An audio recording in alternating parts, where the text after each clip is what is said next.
Hi YouTube! This is a video on how to learn how to play the harp. I'm Harp Girl and I've been playing the harp for 14 years. I've done multiple different events, orchestras, weddings, anniversaries. One time I even played in a garden center. Lots of different experiences. And I want to help you learn how to play the harp so that you can communicate who you are and the beauty that's in your harp without having fear or trepidation in playing, but really enjoying the instrument and enjoying the sound that comes with it.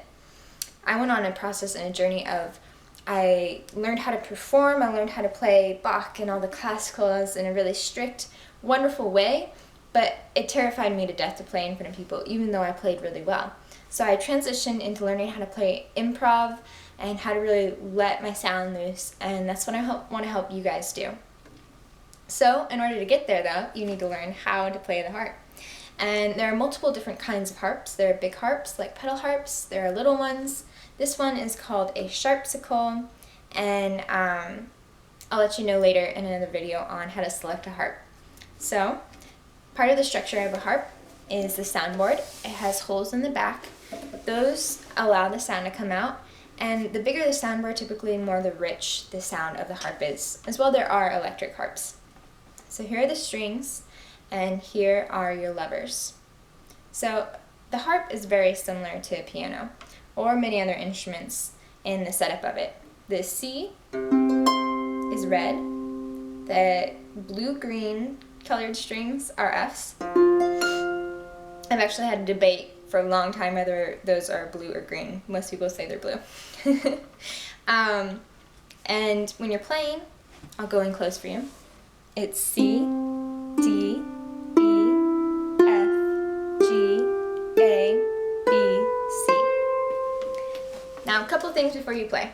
You want to make sure that your harp is in tune and that your levers are correct. The sound that comes out of a string is dependent on a couple of factors, the length and also the tension. So when you tune it, you're affecting the tension in the string in order to find out or define the correct tension, to find the note that you want to play. And then with the levers, depending on how you've tuned your harp, I've tuned it so that all of my B strings are flat. Now, when I lift up this lever, it actually shortens my string so that it is now a neutral B. So when I have all my B levers up, I am in C major. So, when you're beginning to play, you also, side note, you want to cut your fingernails, because if you don't, you're going to buzz and it's not going to sound great. I used to have a teacher that would cut them for me, and that was a little bit scary. But so make sure you cut your fingernails, it will really affect your sound.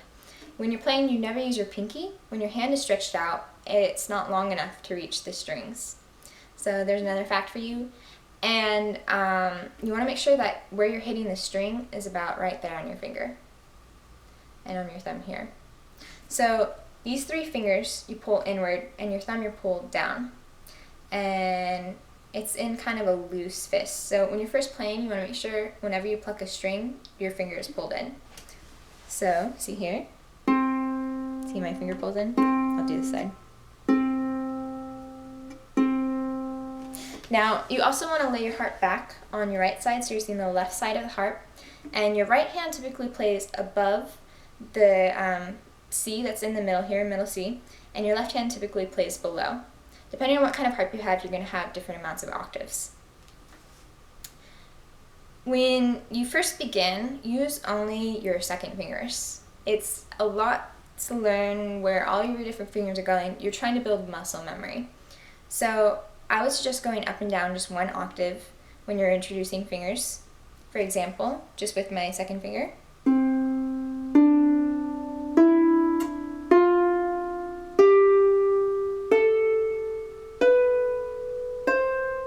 Now, I don't know if you heard that buzz in the middle there. That's not supposed to happen. Part of the reason why there's so much technique in playing the harp is because, like with a piano, you have a hammer hitting the string for you, so you don't have to worry about buzzing. With the harp, they're all open strings, so there's a lot of opportunity for you to hit the string and for it to buzz. When you play proper technique, it should eliminate buzzing, as well as it protects all of your tendons and your hands from developing soreness. And if you play the harp for a long time, you really want to protect all those tendons and ligaments, so that's how you want to play correctly. So you want to make sure that you're pulling your fingers in And then also you want to keep your elbows slightly up so that your wrists are neutral. And that will protect all those ligaments. So see how my elbow's up, so it keeps my wrists kind of neutral. You are going to make kind of this motion here, like you're kneading bread, so that it helps you pull in your fingers. So it's like you're pulling everything together here.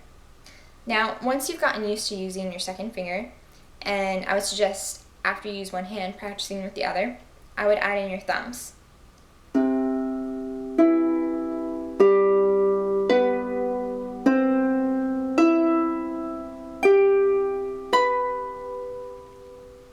So I just skipped a string in between. You can do whatever works for you.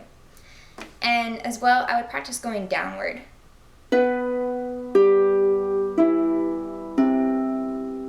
Now, when you get to the point of using your third finger, you're going to have to learn how to do crossovers, because a lot of times you're moving up and down the strings.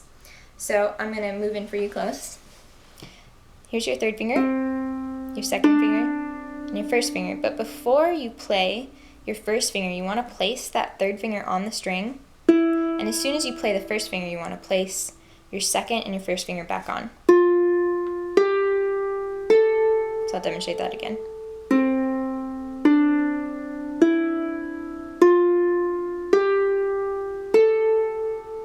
And on the way back down, it's just a little bit different.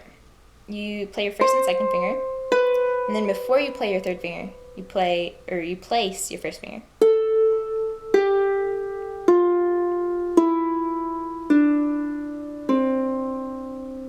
And then once you have your third finger down, you can move into using your fourth finger and then playing both hands at the same time. There is a lot of different techniques. There is a lot of things to know about the harp, like how to tune it, how to replace a string, what kind of harp to buy, and all different sorts of things. I'm planning on posting videos, and if you're interested in playing the harp, which is such a lovely, healing instrument, I would love for you to join me in this journey. So subscribe down below to Harp Girl, and I hope to see you soon.